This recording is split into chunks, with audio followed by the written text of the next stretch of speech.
दिन रात रहिला जागल हो लोगवा कहेला पागल हो।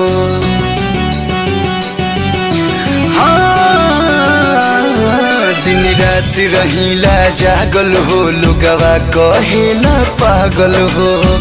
छोड़ के तू गइलू विश्वास नइखे होत।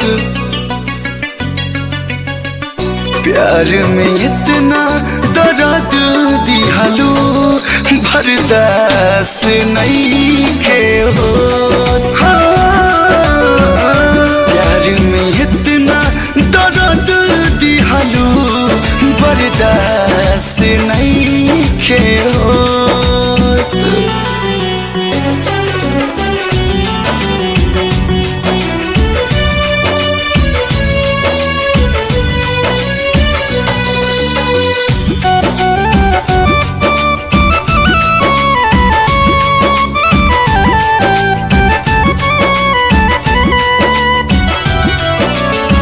याद बढ़िया बता पल पल सतावता छछन करे जावा दिल धड़कावता।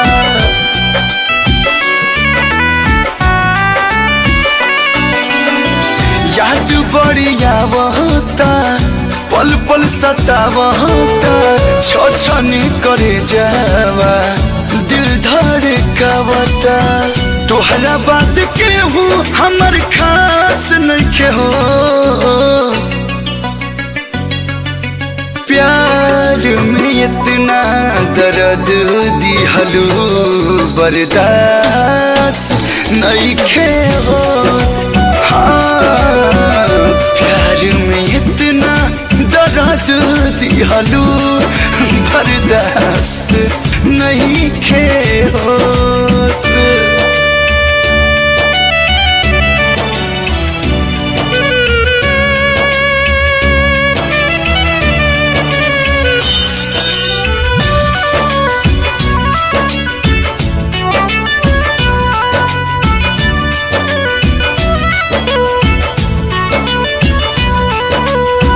चैन कहाँ पाई हो लागे मर जाई हो। हंसता सभे कलू दुख कैसे बताई हो।